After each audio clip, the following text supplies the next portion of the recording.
Okay, so you were a frequent visitor at Garden View. You were close to all of the Toons and all of the Twisteds, especially Rodger. One day, you were asking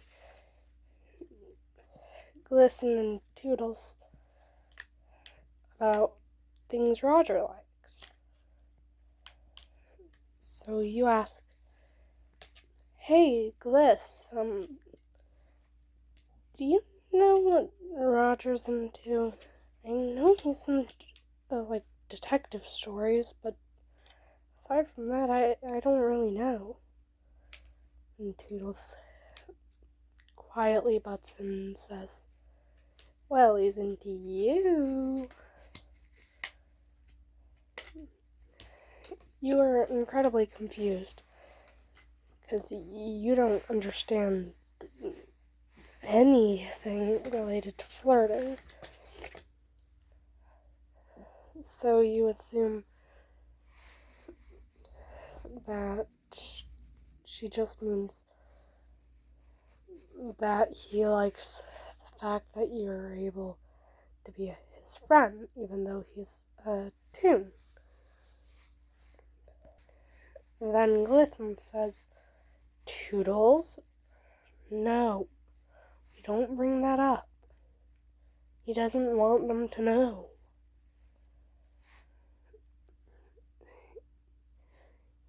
You become a bit confused, so you ask, "Doesn't want me to know what?"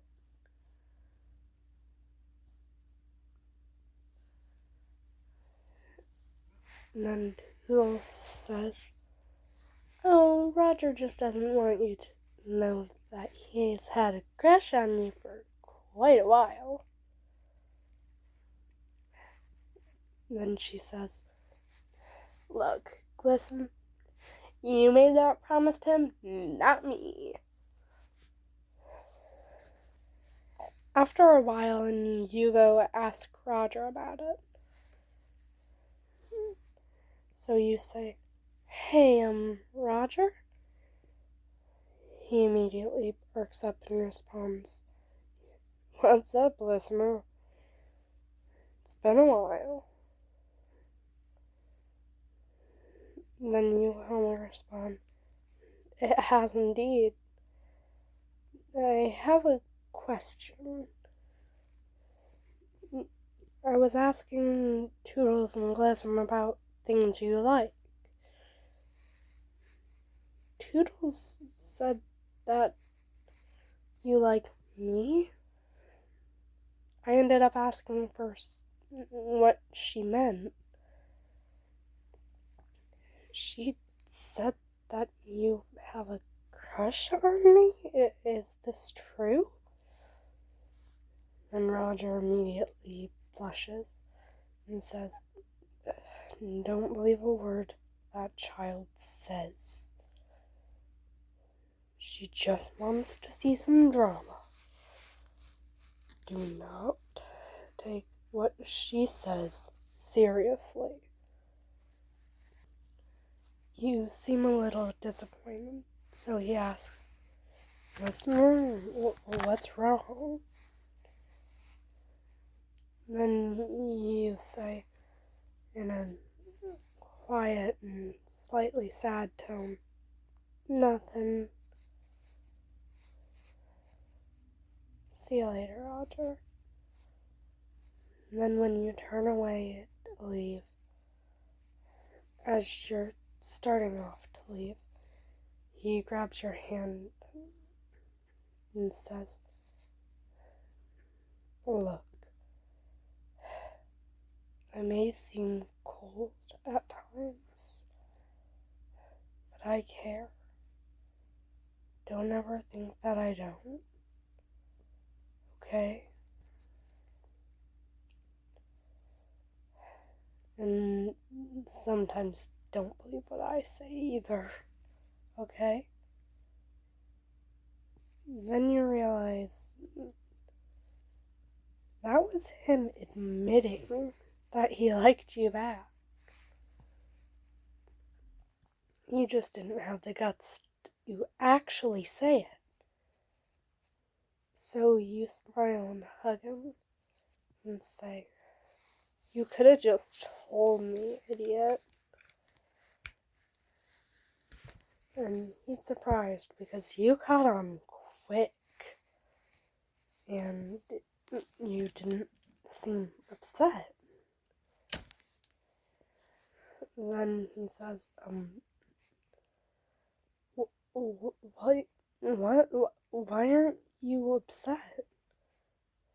Then you happily respond, "'Cause I like you too, idiot."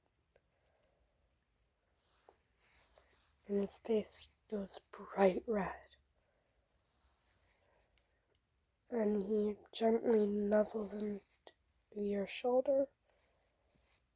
You may be a little smaller than him, but it's easy enough for him to do so anyway. You had noticed that he had started crying, and you were completely confused, because you couldn't tell if he was happy or sad, since his one eye does not give off much expression. So you ask in a nervous voice, "Roger, is something wrong?" And then he immediately shakes his head and says, "No, in all actuality, I'm happy. I just never thought you'd feel the same." And then you say in a slightly happy tone, "Well, I've been dropping hints for at least a month."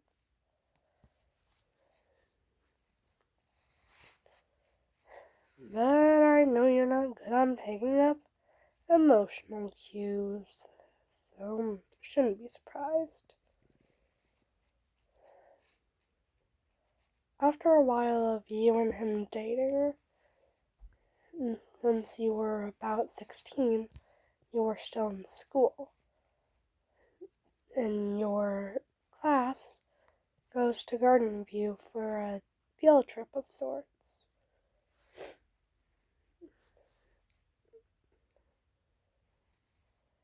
And everyone in your class is completely confused when you pull out your ID, because apparently the teachers didn't have an ID.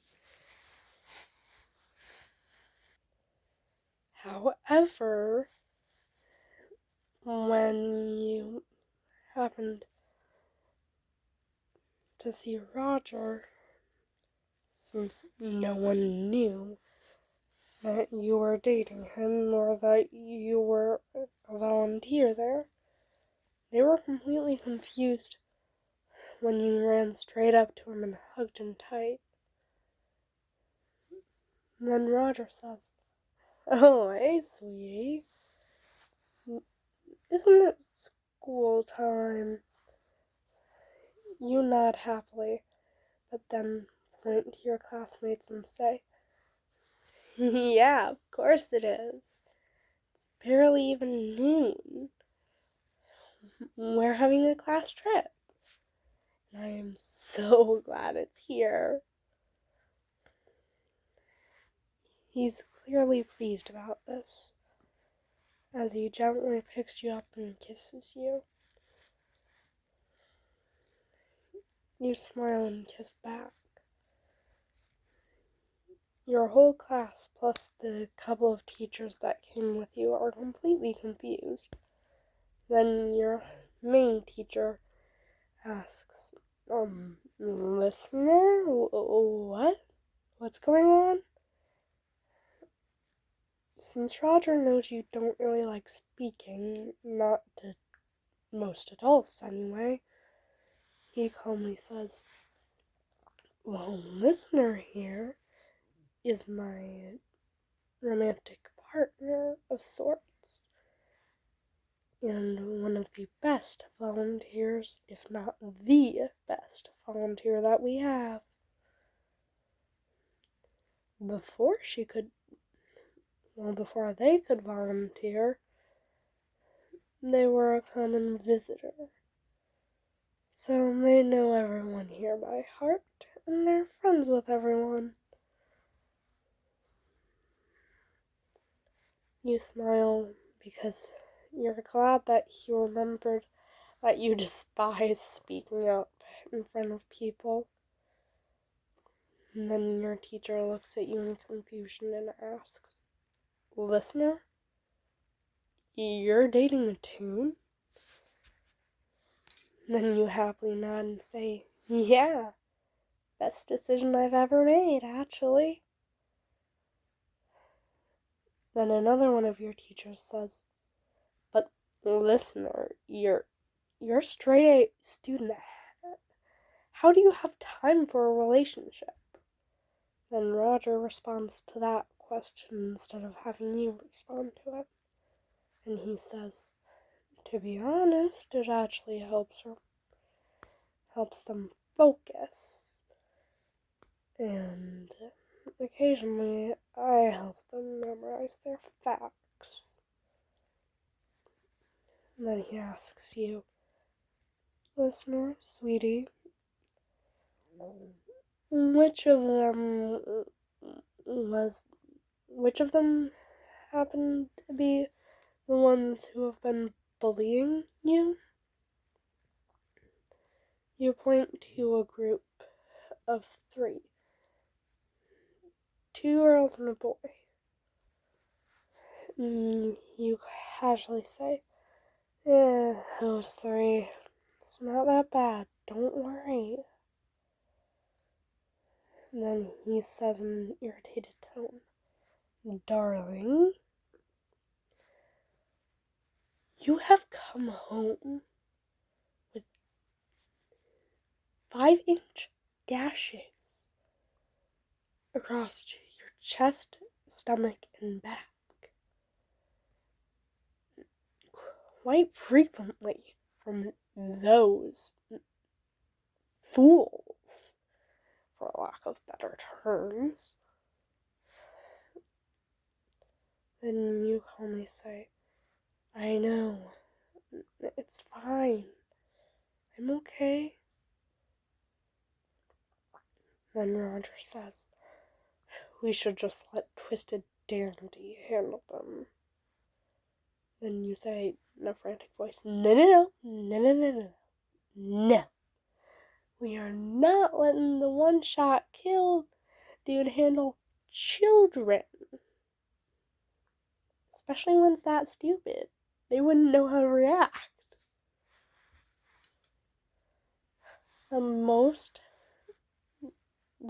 dangerous Twisted we could let loose on them is Shrimpo.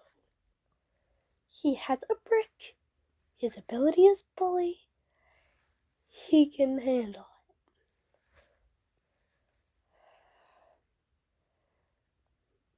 But they need to leave," Roger says in an irritated voice.